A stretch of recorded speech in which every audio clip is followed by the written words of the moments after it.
Muy buenos días para todos. Como ya les habíamos mencionado antes, hoy vamos a tocar el tema de perspectivas económicas para Perú. Antes de comenzar, recordarles, esto es netamente educativo. Para quienes no me conocen, mi nombre es Juan Manuel Echeverry, soy ingeniero comercial de profesión.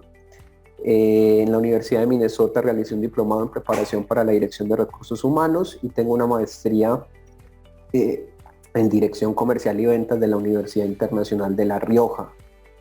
Actualmente soy vicepresidente de ventas en una compañía gestora de fondos de inversión y también soy socio en compañías especializadas en seguros de vida y banca internacional. Bueno, para mí es un honor el día de hoy estar acompañado de una persona con una trayectoria muy grande, para mí impecable. Lo quiero presentar. Su nombre es Óscar Ubirrey. Él es economista de la Universidad de Lima. Tiene una especialización en finanzas internacionales certificado por AIBA. Más de 20 años de experiencia en el ramo de las finanzas corporativas e internacionales. Ha pasado por el BCP, por la Corporación Técnica de Comercio, por el Banco Santander, en fin, hasta por la Comisión Organizadora de Asamblea de Gobernadores del BID. Actualmente se enfoca en la planificación y protección financiera. Óscar, gracias por acompañarnos el día de hoy. ¿Cómo vas? No, muchas gracias a ti, más bien, Juan Manuel, muchas gracias por la invitación. Y acá estamos para compartir un poco conocimiento de cómo está la economía peruana y cuáles son sus perspectivas en el corto y en el mediano plazo. Gracias por la invitación. Bueno, perfecto. Bueno, les recuerdo nuevamente, este webinar no es una recomendación de inversión, ni de asesoría, ni de compra o venta de activos. Es netamente educativo todo lo que estamos hablando el día de hoy. Queremos acaparar un poco lo que tiene que ver con la economía peruana, en lo que ha pasado. Entonces vamos a hacer mucho énfasis en todo esto. Bueno, ante el contexto como tal que se viene manejando de debilitamiento institucional, desaceleración del crecimiento, alta inflación local y mundial y una crisis alimentaria en camino con conflictividad social creciente, vamos a analizar los posibles escenarios que afrontaremos en estos años para plantear una correcta gestión de nuestros negocios. Este es un espacio de diálogo, vamos a estar conversando con Óscar al respecto, de intercambio y de generación de propuestas, donde vamos a reflexionar sobre las perspectivas económicas de Perú. Vamos a estar hablando sobre institucionalidad peruana y política fiscal. Vamos a estar hablando de estabilidad de la moneda peruana, de la crisis alimentaria, inflación, de su impacto en la economía, de la oportunidad que se puede presentar para la inversión y cómo podemos protegernos. Óscar, antes de comenzar, ¿quieres agregar algo? No, nada, me parece bien, adecuado, la agenda de la conversación, del espacio, y bueno, esperemos poder aportar, sobre todo para futuras decisiones que puedan tomar, digamos, los asistentes, ¿no? Excelente, excelente. Bueno, no siendo más, entonces comencemos por el lado de institucionalidad peruana. Entonces, comencemos a analizar lo que quiero que toquemos en este caso. La reciente crisis ministerial, Óscar, ha vuelto a poner en evidencia la fragilidad de las instituciones en Perú, la cual se ha acentuado durante el actual gobierno. Mira, el acuerdo con el índice de competitividad global en el 2019 del Foro Económico Mundial, el Perú se encuentra en el puesto número 94 de 141 economías que son evaluadas bajo el pilar de las instituciones, bajo instituciones débiles. El liderazgo de los altos funcionarios, pues hoy por hoy es determinante para el desarrollo del país. No obstante, considero que los constantes cambios ministeriales no permiten actualmente la continuidad de políticas públicas. Es algo que normalmente está afectando mucho. Adicional, estos constantes cambios ministeriales del actual gobierno no permiten esa continuidad de esas políticas. Digamos que hay muchos estudios que ha realizado el Fondo Monetario Internacional, los cuales indican que un cambio de gabinete cada año afecta el crecimiento de la economía debido a que la inestabilidad deteriora la productividad y la acumulación de capital humano en el gobierno, Oscar.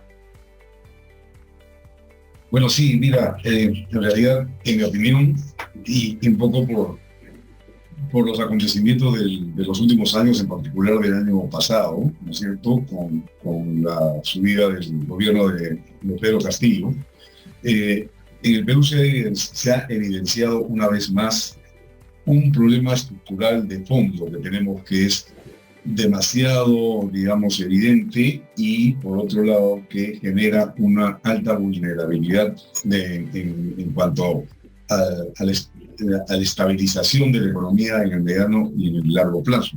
Y es que el problema que tenemos en el Perú es que tenemos un Estado obsoleto, un Estado ineficiente y podría decirse hasta corrupto, que no permite, digamos, avanzar, dado que las estructuras están demasiado enquilosadas, que es una palabra media rara, pero lo que quiere decir es que está ahí establecida y es un Estado que no se mueve, que no permite, digamos, el desarrollo, porque cualquier, digamos, agente económico que quiera, digamos, lidiar de alguna manera con este Estado, como repito, muy inepto y muy estructuralmente duro, digamos, de mover, digamos, tiene ese escollo, ¿no? Entonces, esto redunda obviamente en la institucionalidad, porque el Perú tiene lamentablemente instituciones muy débiles que no han calado en el común del ciudadano, y por lo tanto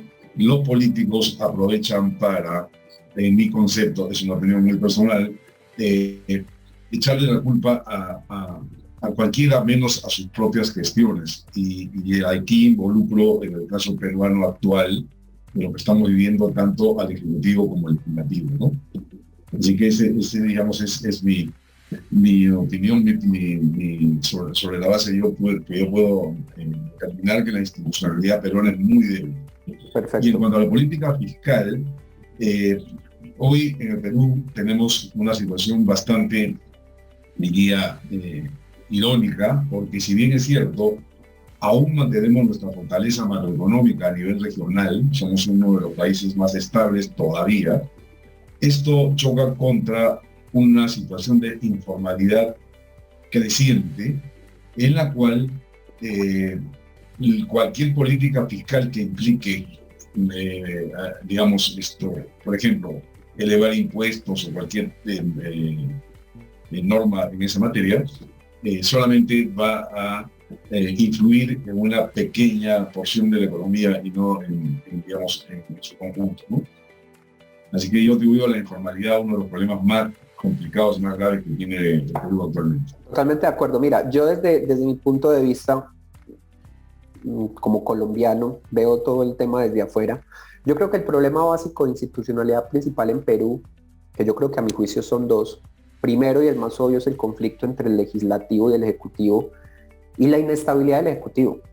Es que cuando hablamos de 5 gobiernos en 7 años, no estamos hablando de una estabilidad ejecutiva, y no es muy favorable para las políticas económicas, que además me preocupa que estamos en una coyuntura debido a la inflación internacional, que hace la vida muy complicada respecto a todo el tema de sostenibilidad.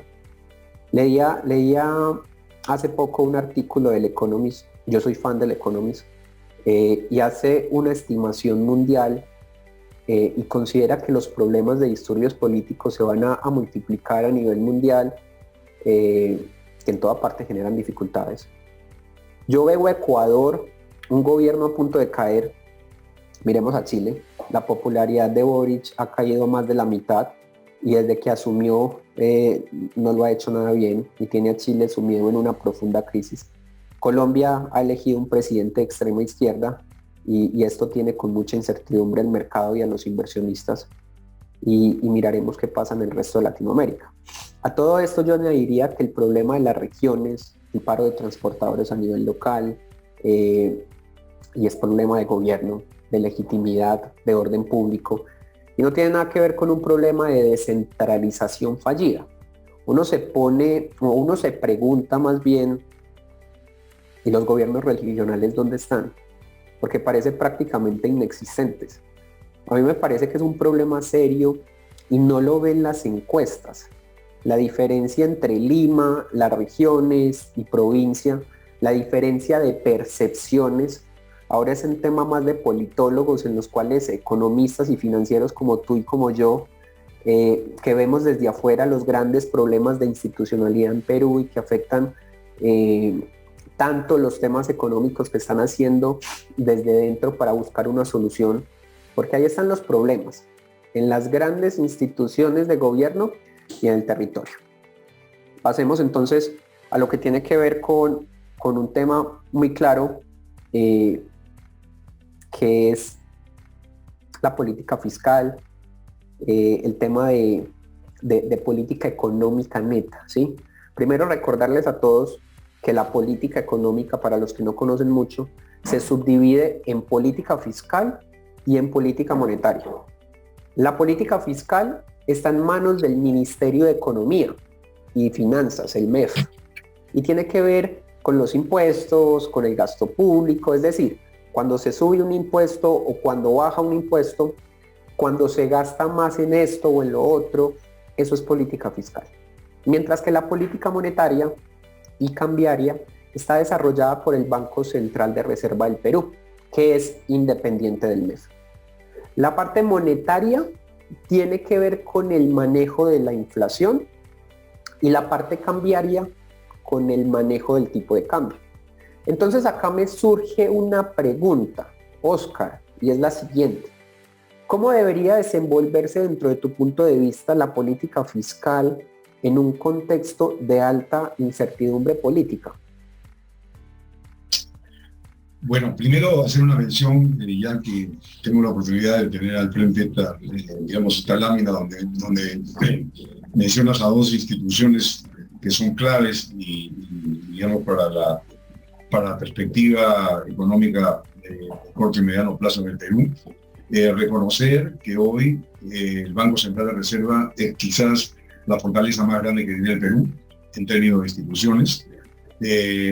Quien tiene en este momento la presidencia del Banco Central, así como su directorio, es gente profesional y que puede garantizar una correcta política monetaria como hasta el momento se ha estado desenvolviendo, tanto en la parte de inflación como en el tipo de cambio, ¿no?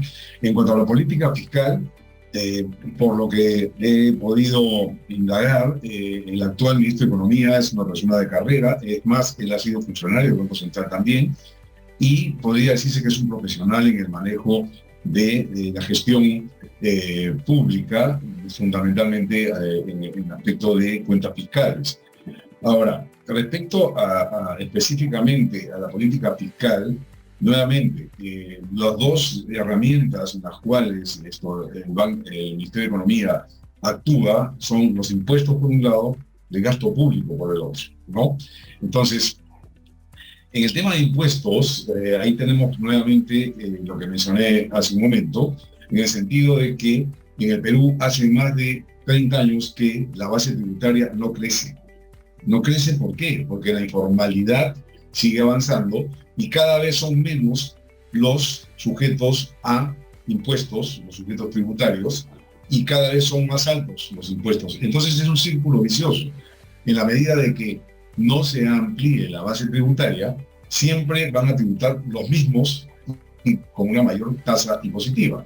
Es más, es una opinión particular, no sirve de nada poner más impuestos, por ejemplo, a las sobreganancias mineras, cuando eso lo que hace es ahuyentar el capital para nuevas inversiones, dado que los inversionistas en minería, como bien sabemos, son capitales externos que están buscando alternativas a nivel global, ¿no es cierto? Entonces, una política fiscal que implique mayores impuestos o alza de tasas a los mismos no va a tener resultados en el mediano plazo como nos estarían esperando.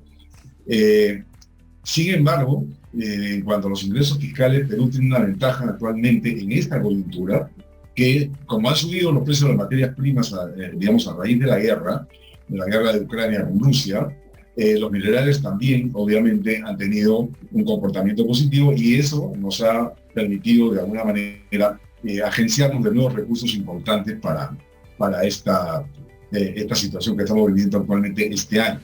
Ahora, en cuanto al gasto público, ahí sí hay un problema muy serio en cuanto a la ejecución del gasto, porque el promedio de ejecución de las regiones es no más allá del 50% de los recursos asignados.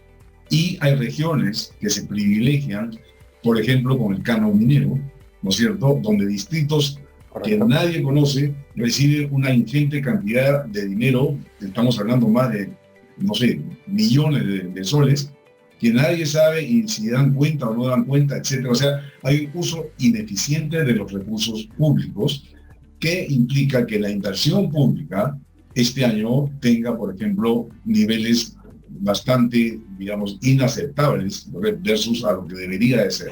Entonces, hay gobiernos regionales que terminan su gestión y teóricamente se quedan con excedentes que deberían de regresar al gobierno central. Nuevamente es un círculo vicioso que encuentro ahí, producto de muchos factores, pero sobre todo la informalidad de la economía local, ¿no? Clarísimo. Yo creo, Oscar, que lo principal es el respeto a las reglas. Y no solamente a las reglas fiscales, sino a las reglas en general. El tema es que uno puede tener las reglas que quiera. Perú tiene un sistema de reglas fiscales muy claro. Ahí están. Son incumplibles las de 2023 en adelante, porque no han sido adecuadas a la transición, para empezar. El Ejecutivo, ¿qué pasa? Tardó mucho en mandar las reglas fiscales y el Legislativo parece que no tiene interés en revisarlas tampoco. Entonces, se está un poco a la deriva por ese lado, pero supongamos que están las reglas y que por ahora funcionan, que se respetan. Desde el punto de vista del MEF, que es quien formula ese tipo de políticas, evidentemente no todas esas direcciones van a impactar hoy, van a empezar a impactar gradualmente en un par de años, pero terminarán haciendo inmanejable el manejo del presupuesto y sobre todo el tema de la asignación de los recursos para bien y servicios de los ciudadanos. Entonces, desde el punto de vista fiscal, en el corto plazo no se va a ver tan alterado, siempre y cuando los precios de las materias primas, como lo mencionabas, continúen en niveles razonablemente altos, y ese tipo de cosas es una situación que genera crecimiento de recursos públicos, que genera holgura. Además, el contexto externo genera una situación bastante atípica porque, por un lado, genera bonanza para el tema de las materias primas, un incremento fuerte en la recaudación, aunque ya se está aterrizando y el problema inflacionario que tiene, como estamos viendo, múltiples defectos. Normalmente este tipo de situaciones te deberían de generar un boom de confianza interna, porque las materias primas están subiendo, te genera crecimiento de la inversión privada, que te genere empleo, que te genere recursos, pero ese circuito está roto en Perú, y como dicen algunos, made in Perú. Entonces, yo creo que, como lo han dicho algunos periodistas y algunos incluso exministros en Perú, yo creo que Perú no es un estado fallido todavía, pero se está aceleradamente camino a hacerlo, y creo que aquí hay culpas a repartir. En general son todas domésticas. Algo está roto, porque cuando por un incremento de materias primas deberíamos estar hablando de un boom para el crecimiento externo en la economía, y solo se habla si Perú va a crecer al 3, al 3.1, al 2, o si tal vez será negativo, algo está roto, algo no concuerda con esas cifras. Y lo que está roto es por decisiones internas. Y el problema es que hacer que se respeten las reglas es muy complejo, porque pueden ser leyes constitucionales que el Ejecutivo puede observar, que muchas veces ni observa, en donde la práctica o es la ley del todo vale. Yo creo que al menos por ahora se va a tener un muy buen Banco Central. Yo creo que es la gran esperanza, independiente que mientras siga teniendo un marco constitucional que se tiene, que no lo pueden tocar por ahora, Un MEF no sabemos literalmente el día de mañana, cualquiera puede estar al mando. Hoy hay alguien calificado con trayectoria, pero mañana cualquiera puede estar al mando. Pueden haber discrepancias, pero es razonable que en general el problema está fuera de esa burbuja de manejo macroeconómico y es como un edificio al cual le están dando y dando a los pilares. Eventualmente se va a venir abajo. La pregunta es ¿cuánto? Bueno, vamos a hablar un poquito del tema. Si me permites un comentario corto nada más. Claro que sí. Respecto a lo que has mencionado al inicio de este último comentario que has hecho sobre el cumplimiento de la norma, lamentablemente en el Perú hoy por hoy hay una cultura de no cumplimiento de las normas porque no hay sanciones, ¿de acuerdo? Tú lo ves en el día a día. Por ejemplo, un caso típico, y muchos de los que están presentes lo pueden constatar, hay un estacionamiento para discapacitados en cualquier lugar de Lima, ¿no es cierto? Entonces, viene alguien y se estaciona, no es discapacitado, y cuando le vienen a reclamar, dicen, no, un ratito nomás, ya regreso, es una urgencia, una emergencia. Entonces, ese tipo de acciones del ciudadano de a pie implica que la cultura de cumplimiento de la norma no está instalada. Yo puedo mencionar que hace unos meses tuve la suerte de estar en Dubái, ¿no?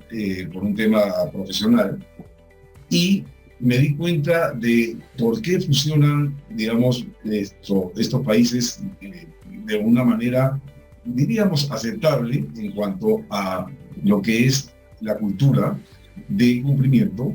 ¿Por qué? Porque hay sanciones. Porque hay sanciones. Entonces, lo que siempre mencionamos, ¿por qué un peruano cuando se va al extranjero, por ejemplo, a Estados Unidos, y aquí cumple las reglas, se pasa la luz roja, excede, digamos, el límite de velocidad y tal, ¿por qué se comporta como el mejor alumno, digamos, en cuanto a la conducción de vehículos en países como Estados Unidos? Por temor a la sanción. ¿Te das cuenta? Entonces, ahí hay un tema cultural que hay que considerar que es muy, muy importante y está instalado lamentablemente en la sociedad peruana. Totalmente de acuerdo, totalmente de acuerdo. Ahí sí creo que tienes absolutamente toda la razón. Pasemos a hablar un poco de la estabilidad de la moneda peruana. Antes de comenzar a hablar sobre este tema de la moneda, recordemos que el Banco Central de Perú es totalmente independiente del Ejecutivo por ahora, ¿sí? Perú representa un raro ejemplo de estabilidad económica en América Latina. Muchos expertos han hablado incluso de el milagro económico peruano, debido a que su crecimiento sostenido en las últimas décadas, que ha sido como solamente interrumpido por el golpe de la pandemia, aunque en amplios sectores pues obviamente late el descontento por la persistencia de las desigualdades en el país. Las cifras macroeconómicas de su historia reciente son citadas como ejemplos de éxito en los manuales de manejo de bancos. Una de las razones que citan los expertos es la estabilidad de la moneda peruana, el sol. Si uno observa el comportamiento del tipo de cambio en América Latina, el de Perú es el menos volátil. Es decir, la moneda peruana es la que menos ve oscilar su valor respecto al dólar. Un dato, el sol es la segunda moneda latinoamericana que mejor se ha comportado frente al dólar en el 2022, solamente superada en lo que va del año por el peso uruguayo. La estabilidad es la cotización de su moneda que se logra gracias a una estrategia del Banco Central de la Reserva del Perú que lo conocen como la flotación sucia. Pero, ¿qué es la flotación sucia? En economía básicamente se distinguen tres tipos de modelos principales en temas de régimen cambiario. Primero, tenemos el tipo de cambio fijo. El tipo de cambio fijo, el precio de la moneda extranjera siempre se mantiene constante en el tiempo, pero esto requiere que una permanente intervención de los bancos centrales, ya sea comprando o vendiendo dólares según sea necesario para modular siempre la oferta y la demanda, y así poder mantener ese tipo de cambio en el nivel que deseado. Digamos que no en muchos lugares se aplica ese modelo de cambio fijo. Un caso típico es el del territorio autónomo chino de Hong Kong. En América Latina, Bolivia aún lo mantiene y estuvo vigente en la Venezuela chavista durante algunos años. El segundo modelo de tipo de cambio es el cambio flotante o la flotación limpia, que es el tipo de cambio que se mueve libremente, ya que el Banco Central no interviene nunca en el mercado cambiario, o muy pocas veces. Es el que siguen los países europeos que comparten el euro. Esto se puede dar lugar a grandes oscilaciones influidas por la coyuntura o factores económicos externos. Y luego está el modelo de la flotación sucia, que es el que sigue Perú, en el que el tipo de cambio también fluctúa, pero de manera muy limitada. ¿Por qué? Por una intervención también limitada del Banco Central en el mercado. En otras palabras, el Banco Central rema en contra de la corriente en el mercado cambiario, tiende a comprar dólares cuando el tipo de cambio baja y tiende a vender cuando el tipo de cambio sube. De esa manera, ¿qué pasa? Se logra mantener su cotización relativamente estable. Es un modelo habitual en economías emergentes donde las autoridades lo usan para proteger sus monedas de grandes fluctuaciones indeseadas. Digamos que algunas economías en las que rige la flotación sucia es India, Singapur, Turquía lo trató de hacer pero no le funcionó muy bien, y también lo hace Indonesia. Y digamos que en estos últimos bancos centrales intervinieron en 2014 y 2015 para sostener sus respectivas monedas locales. En Perú se ha llevado a cabo de manera sostenida por el Banco Central y los expertos coinciden en que ha sido una de las claves que explican la estabilidad monetaria en los últimos años, que contrasta, mucho cuidado ahí, con lo ocurrido en otra época de la historia, como la hiperinflación de finales de los 80, que todavía yo creo que trae amargos recuerdos para muchos peruanos. Cuando recordemos un poquito la historia, cuando Fujimori llegó al poder en 1990, en Perú se vivía bajo una hiperinflación heredada del primer gobierno de Alan García, que devoraba el poder adquisitivo totalmente y la credibilidad de la moneda de entonces, que si mal no estoy, se llamaba el INTI, creo que se llamaba el INTI, no estoy seguro. Por allá en el 91 se creó la nueva moneda nacional, el nuevo sol, y estabilizar como esa cotización se convirtió como en la prioridad de ese nuevo gobierno. Al principio se comenzó siguiendo un modelo de tipo de cambio fijo, pero pronto se flexibilizó y se adaptó el modelo de flotación sucia, que se ha mantenido como desde esta fecha hasta ahora. Luego, ya en época más reciente, nos venimos a 2002, cuando el Banco Central adopta el esquema de metas de inflación, y el objetivo principal o el objetivo oficial declarado era mantener los niveles de subida de precios en un rango de 1 a 3%. La flotación sucia en ese momento casi que se institucionaliza. No hay banco central que intervenga más el mercado cambiario que el peruano, Oscar. ¿Tú qué piensas de eso? Bueno, sí, efectivamente lo que acabas de mencionar es muy cierto, y eso es producto de que hay dos factores que permiten que la flotación sucia funcione en el Perú. El primero de ellos es la calidad de la gestión del Banco Central, ¿de acuerdo? Profesionales, personas técnicas que conocen al detalle el manejo monetario. Y en segundo lugar, hoy día el Perú tiene 76.000 millones de dólares de reservas internacionales netas acumuladas.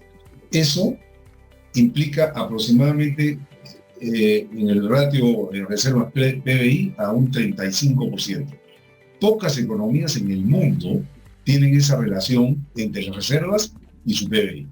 Entonces, eso le permite al Perú tener ingentes cantidades de recursos para poder sin ningún problema manejar el tipo de cambio. Porque si no hubiese flotación sucia y estuviéramos en la flotación limpia, como la tiene Chile, como la tiene Colombia, o la tiene Brasil, estaríamos hablando de que hoy día tendríamos tranquilamente un dólar de 7 soles, por decir. Ese sería el verdadero valor limpio del dólar, ¿correcto? Entonces, por el lado monetario y por el lado cambiario, el Banco Central todavía tiene suficiente capacidad de maniobra sin ningún problema para manejar el tipo de cambio en los próximos años. El peligro sería perder gran parte de esas reservas, pero tendría que venir una catástrofe para que eso ocurra. Yo no veo en el mediano plazo que el Perú vaya a perder esa fortaleza económica, que es producto simplemente de la acumulación de políticas sensatas, de políticas realmente, digamos, orientadas a lo que es un manejo y una gestión profesional. Así que eso es, para mí, en este momento, el manejo del Banco Central es el adecuado, es el correcto, regula el tipo de cambio, eso sí, porque no nos olvidemos que una devaluación, así como afecta a los importadores, por ejemplo, ¿no es cierto?, porque encarece el dólar, pero por otro lado favorece a los exportadores, ¿no es cierto?, sobre todo los exportadores pequeños y medianos. ¿Por qué? Porque da mucho más competitividad al sol respecto al dólar en unas circunstancias como esta, ¿no? Sí, mira, hay una cifra en los reportes de inflación que me causa mucha curiosidad, y es que el Banco Central intervino en el 2021 el 82% de los días. Y en lo que va del 2022 ya ha ofertado más de 1.800 millones de dólares para mantener estable ese tipo de cambio, ¿sí? Algunas peculiaridades del tema de la flotación sucia. En otros países se podría saber con mayor claridad el momento, la magnitud de la intervención del Banco Central, porque muchas veces incluso lo avisan. En Perú no. En Perú tú nunca sabes el Banco Central cuándo va a hacer la operación. Entonces, el Banco Central peruano no anuncia de antemano cuándo va a intervenir el mercado, ni si va a ser muy intenso cuando lo vaya a hacer. Entonces, esa incertidumbre disuade a los especuladores, que son los que les interesa erosionar la moneda nacional con maniobras de corto plazo trading. Eso le sucedió una vez a la libra británica en el 92, en un ataque especulativo de George Soros, que acababa de forzar la exclusión del mecanismo europeo de tipos de cambio, el sistema que acordaron pues los países que terminaron adoptando el euro antes de su entrada en vigor. Hablemos un poquito, Oscar, de lo que tiene que ver con las ventajas y desventajas de la flotación sucia. Voy a enumerar las ventajas y desventajas. Bueno, entre las ventajas de la flotación sucia tenemos mayor predictibilidad, sobre todo a los exportadores e importadores que pueden realizar las proyecciones de sus negocios con mayor certeza, tal como lo acabas de mencionar.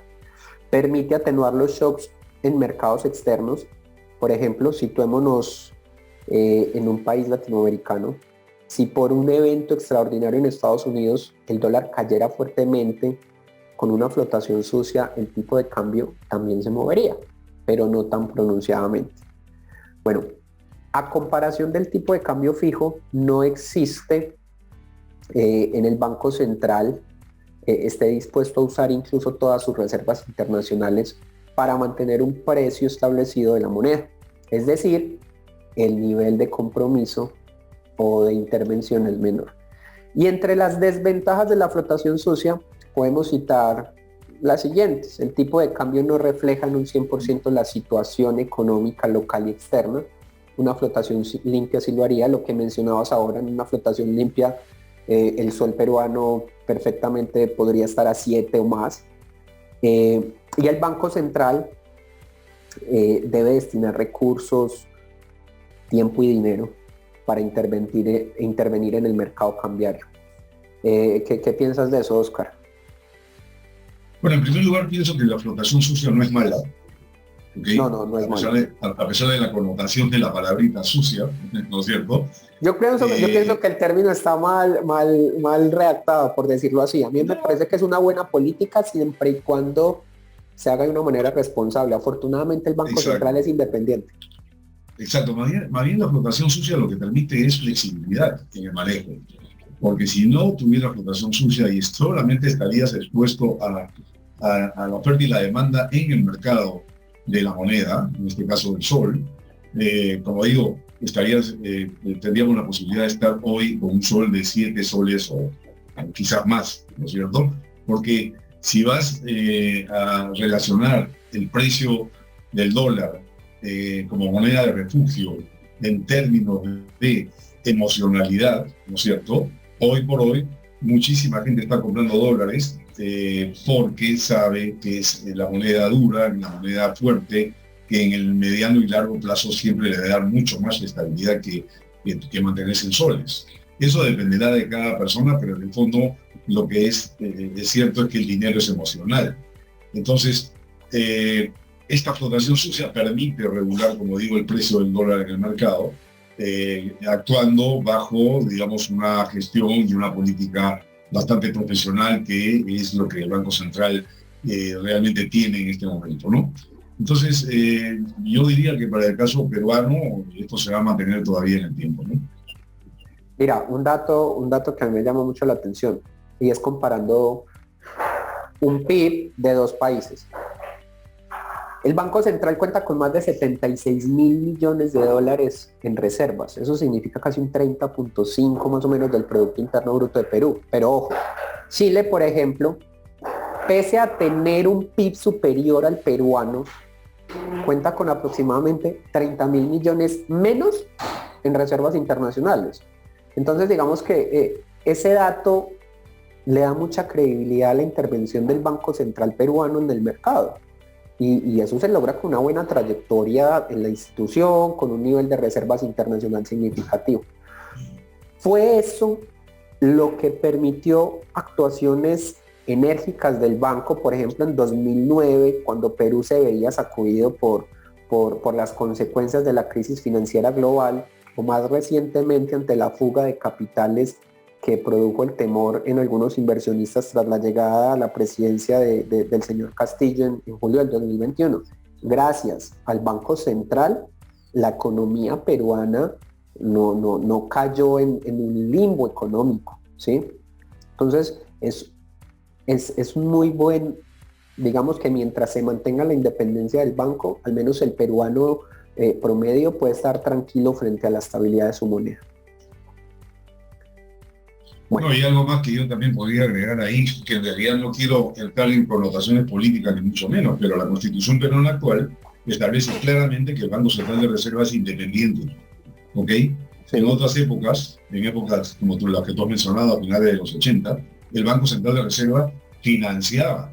El Banco Central de Reserva era una caja de gobierno y ya vimos caja menor que eso trajo. ¿Te das cuenta? Entonces, hoy día no, hoy día está el caño, como se decía antes, ¿no? Está cerrado con candado. Mira, yo hace unos días yo hablaba del comportamiento de las monedas a nivel Latinoamérica en un video pasado. ¿Y qué pasó en Argentina? En Argentina se pusieron los progres a jugar con el Banco de la República y destruyeron la moneda, pero totalmente. O sea, las monedas, a pesar de que hay unas más fuertes que otras en Latinoamérica, siempre han mantenido un margen. Unas se devalúan más que otras, pero están dentro de un margen. Argentina se salió totalmente del margen y una inflación del 60%, una devaluación de más del 1500%, y eso es lo que pasa cuando los gobiernos creen que el Banco de la República, el Banco Central, es una caja menor, como lo dices tú.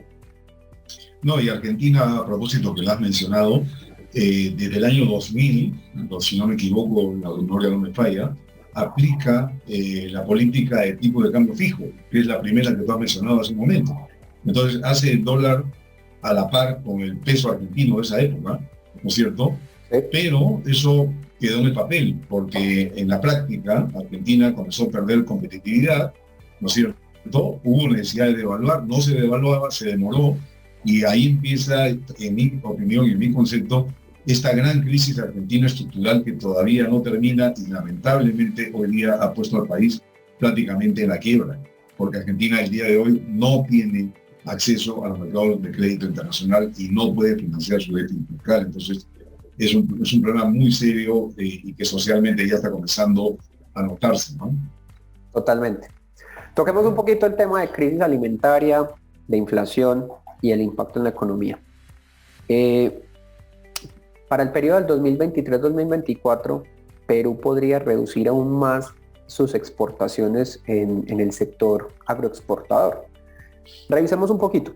Actualmente se atraviesa una crisis alimentaria en Perú.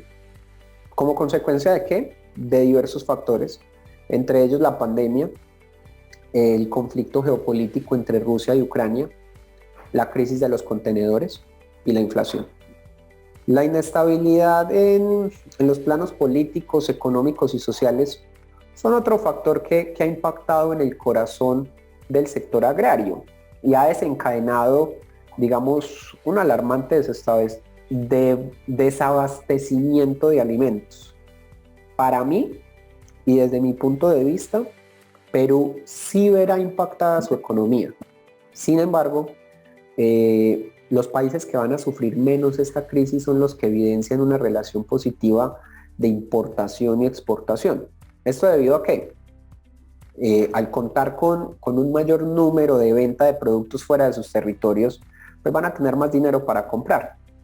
Hoy en día se paga 4 o 5 veces más por productos como la urea, el fosfato de amonio. Digamos que esta situación afecta enormemente el sector agrícola.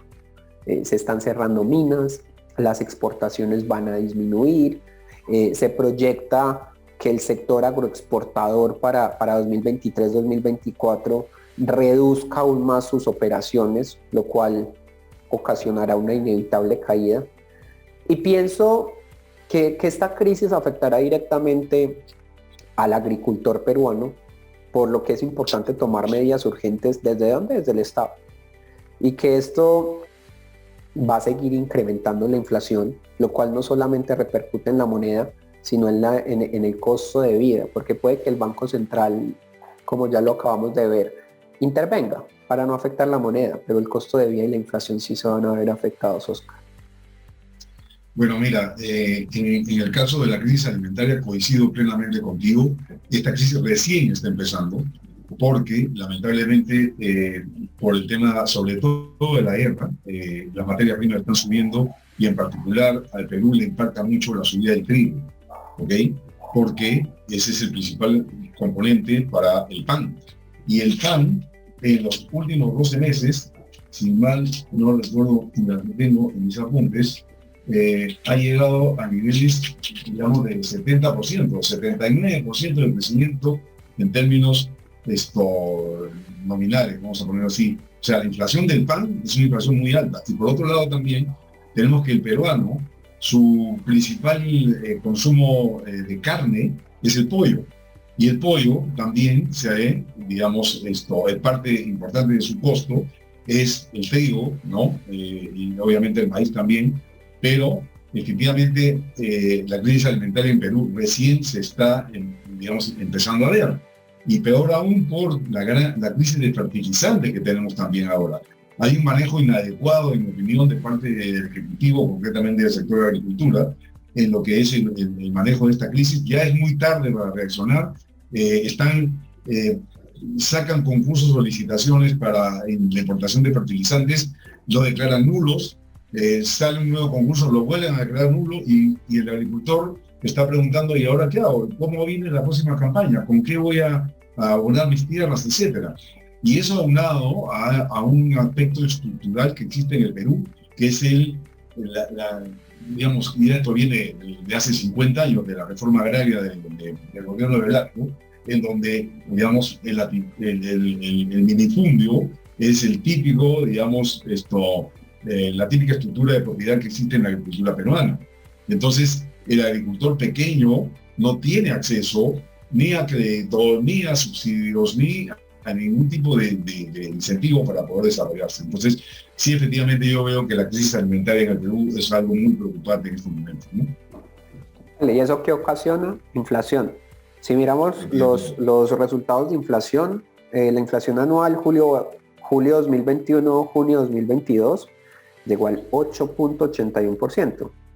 Esto ha sido el nivel más alto desde agosto, septiembre, si mal no estoy, del 97. Esos son 25 años que no se tenía una inflación tan alta. Y el tipo de cambio no es la única variable, ni mantenerlo estable como hace el Banco Central basta para solucionar todos los problemas de la economía. La peruana tiene otros actualmente.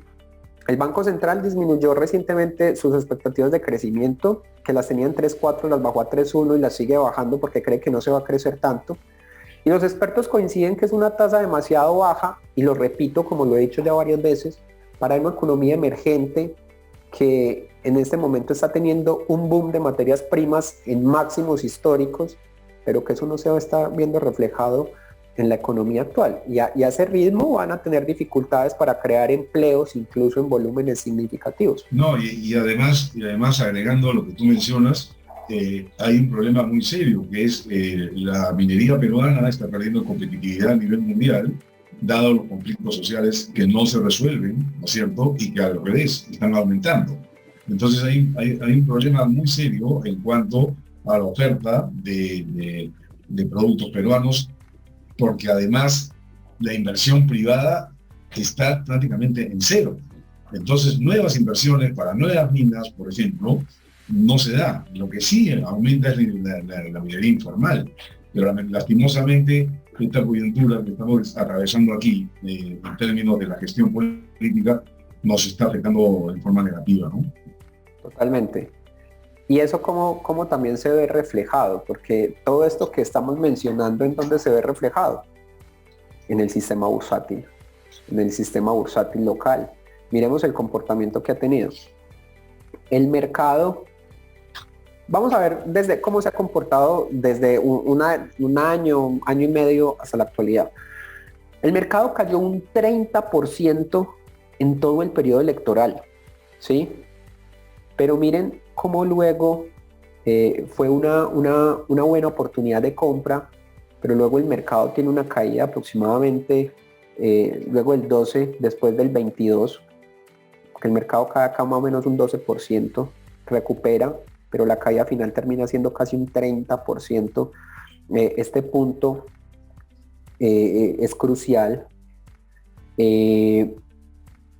Yo digo, Castillo, y yo sí me voy a meter un poquito en el tema temporalmente, Castillo ha sido un fracaso, no ha podido estabilizar su gobierno, ha echado un montón de gente, el mercado no confía en este tipo de gobiernos. Miremos la situación más reciente en abril, que es el punto de acá arriba. El presidente Castillo envía a la titular del Parlamento, me corrige si me equivoco el nombre, María del Carmen Alba, una iniciativa legislativa que lo que busca es modificar el artículo 207 de la Constitución. ¿Para qué? Para lo que más tememos los economistas y los que estamos en finanzas, que es dar luz verde a una convocatoria de una asamblea constituyente. Todos sabemos cómo empieza una asamblea nacional constituyente, pero no sabemos cómo termina. El documento aprobado en Consejo de Ministros extraordinario plantea incluir en las elecciones municipales que el país va a celebrar el 2 de octubre una consulta a los ciudadanos sobre si desean una nueva Carta Magna que sustituya la vigente, que si mal no estoy es del 93, por el entonces presidente Fujimori. A esta situación hay que sumarle que el mercado de metales está siendo impactado por la posibilidad de una recesión mundial que no pudo ser descartada ni siquiera por Jerome Powell, que es el presidente de la Reserva Federal. Entonces digamos que aquí pasa algo muy similar a lo que pasa en Colombia. La bolsa cae por dos motivos. La bolsa no cae solamente por temas políticos internos, pero tampoco cae solamente por temas externos. Aquí, como te lo comento, el mercado de metales se vio impactado y cae, pero no seamos ingenuos, que en el momento en el que mejor le estaba yendo a la bolsa peruana, en ese momento este señor sale con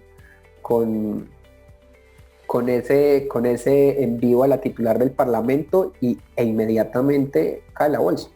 Entonces tiene una relación muy directa todo lo que pasa en el ejecutivo local con algunas razones también internacionales. Correcto, pero eso se traduce en algo que es muy sencillo: falta de confianza. Así es. El tema de la confianza en el Perú es muy serio. Hoy día no existe credibilidad ni siquiera entre los peruanos a nivel, como repito, persona de la calle. Aquí te pagan con un billete y tú lo primero que estás viendo es a trasluz si el billete es falso o no. ¿Ok? Entonces, si tenemos esos niveles de desconfianza y sobre todo los mensajes que recibe el ciudadano de a pie nuevamente son contradictorios, inciertos y que generan inestabilidad, entonces si no hay confianza, no va a invertir, porque la inversión fundamentalmente se basa en la confianza. Y la bolsa de valores es el reflejo tal cual. Uno de los motivos por los cuales el tipo de cambio pegó un salto en las últimas semanas fue porque muchos inversionistas salieron de la bolsa y se llevaron su plata afuera. Entonces hubo restricción en la oferta de dólares y por lo tanto eso afectó el tipo de cambio. Entonces, mientras no exista confianza, yo no veo con claridad cuál va a ser, digamos, el futuro próximo en cuanto al desempeño económico, ¿no? Exacto, toca buscar otras opciones. Eso me lleva a la siguiente lámina y es las oportunidades. Y aquí sale una buena noticia. Y la buena noticia es que afuera la burbuja está estallando, Oscar. Te doy un ejemplo. El Nasdaq ya lleva una caída de más del 34%. Y muchos me dirán, ¿y esto por qué es una buena noticia? Pues señores, porque estamos teniendo una oportunidad tremenda de sacar el dinero del país paulatinamente e invertir en Estados Unidos, comprar esas acciones tecnológicas más baratas, esas acciones que usted siempre quiso tener, Facebook, Amazon, Apple, Netflix, Google, todas esas empresas bonitas que han sido carísimas, que eran incomprables, pues se están desplomando y ese desplome representa unas oportunidades muy interesantes de inversión. Sí, mira, a ver, hay una, no es una historia, sino se dice que cuando el lustrabotas te dice, señor, compre tal acción o venda tal acción, es porque ya es muy tarde para entrar o para salir del mercado. Y como bien dices hoy día, todo está barato. Desde el punto de vista nuestro de los economistas, financistas, especialistas en el tema, sabemos perfectamente que cuando el mercado está asustado o cuando las personas están vendiendo es donde uno debe entrar. Esto es difícil de asimilar y de entender por la persona común. Cuando me ha pasado a mí, cuando yo he administrado carteras y portafolios de inversión, sobre todo en la gran crisis del 2008, ¿no es cierto? Mucha gente no hizo caso a los consejos, no hizo caso a las recomendaciones, estaba invertida en el mercado y salió despavorida. ¿Y qué sucedió? Que el efecto neto fue una pérdida importante. Hubieron portafolios que perdieron 40%, 50% de su valor en ese entonces. Mientras que el que sí entendió cuál era el mensaje, simplemente esperó, porque los mercados son así, los mercados suben y bajan, son cíclicos y sabemos perfectamente que a nivel global tenemos que los periodos de alza siempre son más prolongados que los periodos de caída. Entonces, en esta crisis actual, entre comillas que yo digo, que sí es una crisis efectivamente, sin embargo, hay las grandes oportunidades que tú mencionas, ¿no? Hoy por hoy, nunca ha estado tan barato una acción de Apple, nunca ha estado tan barato una acción de Netflix, y son compañías que no van a quebrar, porque sus fundamentos están.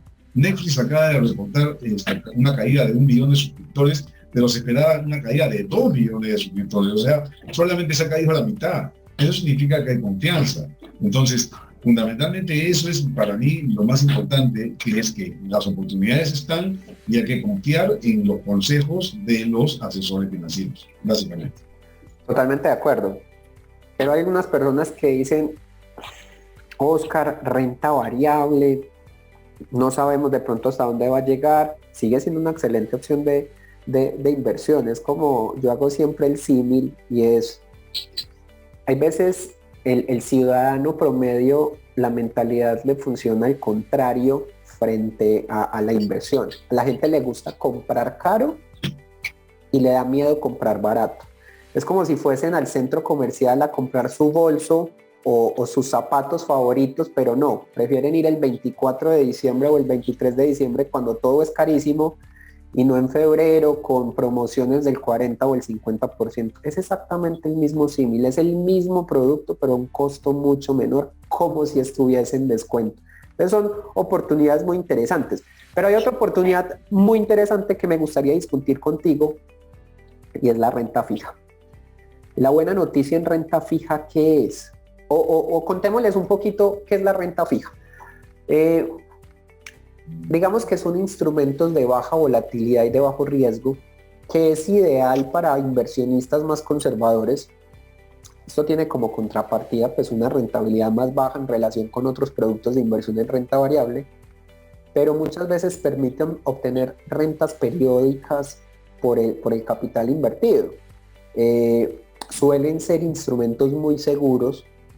Ojo, hay que tener en cuenta que, por ejemplo, los bonos y en general cualquier otro título de deuda, sea pública o corporativa, está emitida por entidades de acreditada solvencia y por tanto es muy difícil que lleguen a quebrar en algún momento. Entonces, digamos que este es otro tipo de inversión. No sé si tú estás familiarizado con ella, Oscar. Totalmente, totalmente. Además, un poquito regresando a la lámina anterior también, tengamos en cuenta de que cada persona es un universo distinto, completamente. Cuando yo estoy frente a un potencial inversionista que tiene un excedente y que está preocupado por no saber en qué colocarlo, fundamentalmente yo hago tres preguntas. La primera es, ¿cuál es tu objetivo de inversión? La segunda, ¿cuál es el plazo para invertir? Y la tercera es, ¿cuál es tu perfil de riesgo? En cuanto al objetivo de inversión, todo va a depender de la persona. Puede ser una persona que tiene 40 años, hijos chicos, y que quiere ahorrar para las universidades, por ejemplo. O puede ser una persona de 60 años que tiene $300,000 en una cuenta en un banco que le está rindiendo negativo, porque los bancos en dólares, en cuentas corrientes o cuentas de ahorro o cuentas a plazo, están pagando menos del 1%, ¿no es cierto? Y quieren buscar opciones para rentabilizar mejor su dinero. Hay, por supuesto, oportunidades. Como también hay personas que tienen excedentes, 50,000, 20,000, porque valgan verdades, hay que reconocer, en el Perú en los últimos 30 años se ha generado riqueza. Y a diferencia de los 80, por ejemplo, hoy puedes hacer una encuesta en 10 personas, por lo menos 5 tienen ahorros en el banco, tienen 10,000, 5,000, 20,000, 50,000, 100,000 dólares, etc. Entonces, el otro objetivo de inversión es el de generar una renta, y para eso son los instrumentos de renta fija, ¿no es cierto? Sí. Pero hay que tener en cuenta algo importante. Hoy por hoy, la inflación ya es un elemento determinante para saber en qué colocar tu dinero. Porque las alternativas para inversión, los productos que se ofrecen en el mercado local, por lo general, a lo sumo llegan a 7, 7,5% en soles, ¿correcto? Y si tienes una inflación, como has mencionado hace un momento, del 8.8, que está subiendo a 9 o 10, no vas a encontrar en dólares, así nomás, alternativas para invertir en productos que te generen una rentabilidad por encima de la inflación.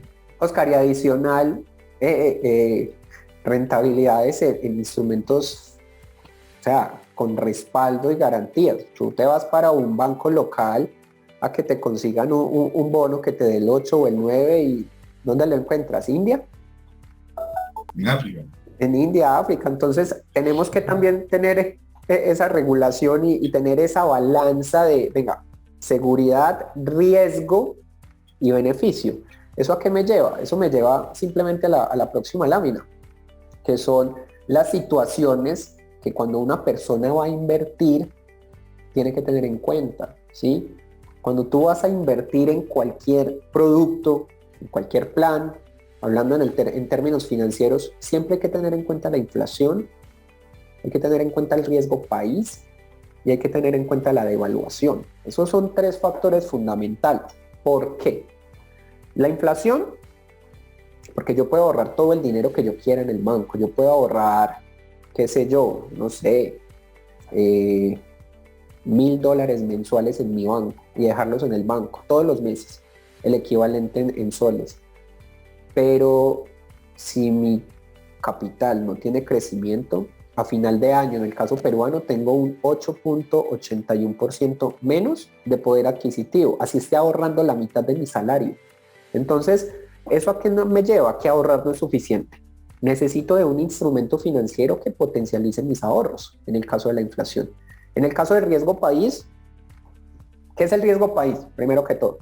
El riesgo país, para los que no conocen mucho el término, determina si un país o si en un país existe un escenario óptimo para la inversión o no. Si el riesgo país es elevado, pues el riesgo de invertir en ese país es más alto. La prima de riesgo de un país alto, el riesgo es más elevado. Existen muchas causas de un riesgo país alto: el tono político, el tono económico, la seguridad pública, influirán directamente en la prima de riesgo de ese país. Por ello, cuando un agente económico valora la inversión directa, debe tener en cuenta los riesgos específicos que hay en él para poder tomar una decisión. Es como ir al banco. Cuando tú vas al banco a pedir un crédito para comprar una nueva casa, pues te van a evaluar a ti como persona, a ver si prestarle a Oscar es muy riesgoso o no, y depende de eso te van a calificar con una tasa. Lo mismo sucede con los países a nivel internacional, y por eso hay una serie de calificaciones. Y yo a mis inversionistas o la gente que trabaja conmigo siempre le digo algo: el riesgo país es muy especial, y yo siempre le aconsejo a los inversionistas algo. Y voy a colocar el caso Perú. Si usted trabaja en Perú, vive en Perú, obtiene sus ingresos en soles y ahorra en soles, usted le está apostando el 100% de su economía futura a que al país le vaya muy bien. Si al país le va muy bien, a usted solamente le va a ir bien. Pero si al país le va mal, a usted le va a ir peor. Estamos colocando la apuesta de nuestra economía futura en una sola canasta. Si esa canasta se cae, esos huevitos se van a quebrar. Entonces hay que diversificar. ¿Cómo diversificamos? En países que tengan jurisdicciones mucho más fuertes, por ejemplo Estados Unidos, Reino Unido, que son de categoría AAA. Y el tercer factor, pues, es el tema de devaluación. El tema de devaluación es claro, Oscar. No sé de pronto si tienes algo que agregar respecto a estas tres situaciones. Sí, bueno, en primer lugar, en términos de inflación, efectivamente estamos con un nivel de inflación que no teníamos hace, yo diría, décadas, ¿no es cierto?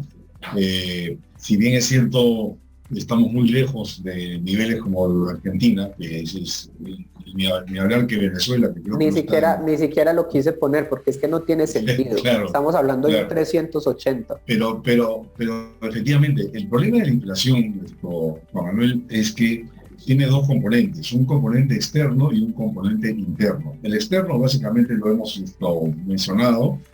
Hoy por hoy la coyuntura específica que vivimos por la guerra de Ucrania y Rusia está elevando sustantivamente los precios de las materias primas, pero el componente interno tiene un factor que es expectativas, ¿ok? Entonces, ¿qué sucede? Estaba justo leyendo en el periódico de ayer que, por ejemplo, el precio mayorista de los combustibles acá y en el mundo ha caído, ha bajado, porque existe ya una sensación de que los inventarios han sido cubiertos por los países europeos, sobre todo por el invierno que se viene. Están tomando precauciones porque hay un temor muy, muy serio respecto al abastecimiento de gas, y el gas es fundamentalmente la principal fuente de energía, de calor para enfrentar, digamos, el invierno europeo, ¿no es cierto? Entonces, el precio del barril de petróleo ha tenido una caída. Sin embargo, a nivel minorista, aquí en Perú, las estaciones de servicio no han bajado acorde con la caída del precio, porque están con la expectativa de que esto va a seguir aumentando. Entonces, hay un problema ahí de expectativas, y eso es difícil de controlar y difícil de manejar. Eso no se puede hacer ni siquiera y peor aún, controlando precios. ¿Ok? Ese es el mercado, así es la estructura en Perú. Entonces, la inflación, yo considero que se va a mantener en esos niveles en los próximos meses. Algunos especialistas dicen que va a bajar un poco, probablemente. Ahora, en cuanto al riesgo país, para mí, de las tres, digamos, de los tres aspectos que mencionas en esta lámina, ese es el más importante y el más crítico. ¿Por qué? Porque si seguimos en esta pérdida y este deterioro, más bien dicho, de la institucionalidad, lamentablemente en Perú corre el riesgo de perder una estrellita que nos pusieron hace 30 años, que se llama el grado de inversión. Para los que no conocen, grado de inversión es un nivel de riesgo que pocos países tienen en el mundo. En América Latina creo que son 3 o 4, ¿no? Y Chile, por supuesto, entre ellos, Perú también. Pero ¿cuál es el problema? Que podemos perder esa calificación en el corto plazo, en el mediano plazo, y eso ahí sí tendría un impacto muy fuerte en términos de lo que es el riesgo país, porque automáticamente al perder esa calificación, todo el crédito internacional se pierde y digamos, se encarece. ¿Ok? Entonces, Perú corre ese riesgo, lamentablemente, en el camino que estamos actualmente de incertidumbre, de no saber qué va a ocurrir dentro de pocos días. Dicho sea de paso, acá, tú sabes, el 28 de julio es feriado por la fiesta nacional, y ese día el señor presidente va a dar un mensaje, y ese mensaje puede ir por cualquier lado, ¿correcto? Además, tenemos un segundo semestre políticamente más complicado por las elecciones municipales, regionales, diputables, etc. Entonces, el ambiente político va a estar muy movido en los próximos 6 meses, y eso va, yo creo, a repercutir más todavía en la institucionalidad, porque, por ejemplo, estoy seguro que luego de las elecciones de octubre de este año, muchos van a salir a reclamar fraude. Y reclamar fraude significa cuestionar la gestión del Jurado Nacional de Elecciones, porque siempre el perdedor va a decir que le hicieron trampa. Entonces, nos seguimos manejando en ese círculo vicioso que no salimos de él, y que va a implicar que para los próximos años, porque todavía nos quedan 4 años con este gobierno, ¿no es cierto?, salvo que haya alguna acción, no sé ya cuál, para que esto no continúe. Sin embargo, la perspectiva de mediano plazo en términos de riesgo país es esa, es perder la calificación de grado de inversión. Y eso sería realmente lamentable, ¿no? Totalmente de acuerdo. Y en cuanto a la evaluación, solamente para hacer un comentario rápido, ahí sí veo mucho más flexible el manejo, y el Banco Central tiene las herramientas y la capacidad de gestión para poder manejarlo, ¿no? Totalmente. Oscar, conclusiones. Bueno, para aquellas personas interesadas en conocer alternativas de inversión a las que pueden encontrar en el mercado local, yo creo que hay opciones, hay oportunidades, ¿no? Lamentablemente las personas que aspiran, nuevamente repito este término, no tienen el control sobre la gestión económica y sobre la política que pueda, digamos, tener un impacto directo en sus economías individuales, porque hoy día la preocupación del peruano es cuánto va a subir la leche, cuánto va a subir los huevos, cuánto va a subir el pan, cuánto va a subir el pollo, etcétera, etcétera. Esa es la principal preocupación. Entonces, el contexto actual, en términos generales, es ese, y para los que tienen oportunidad de buscar opciones, el mercado está dando oportunidades en este momento. Total. Institucionalidad peruana, política fiscal, riesgo país. ¿Listo? Estabilidad de la moneda peruana, devaluación, crisis alimentaria, inflación, oportunidades para la inversión, ¿cómo nos protegemos? Volvemos a la base. Frente a la inflación me protejo invirtiendo en instrumentos financieros que potencialicen mis ahorros. Frente al riesgo país, invirtiendo en países con jurisdicciones AAA, Estados Unidos, Reino Unido, con políticas fiscales claras y sólidas. Y frente a la devaluación, me protejo invirtiendo en monedas fuertes. Así que yo sigo pensando que es una excelente oportunidad de inversión en renta variable y en renta fija. Oscar, quiero darte gracias por habernos acompañado el día de hoy. Muchas gracias a todos los asistentes. Creo que ha sido un conversatorio muy enriquecedor. Así que nada, hasta una próxima oportunidad, Oscar. Muchas gracias por la invitación, Juan Manuel. Y nada, aprovecho la oportunidad para saludar a los asistentes y esperar que esta situación pues sea, digamos, la más positiva posible, ¿no? Muchas gracias.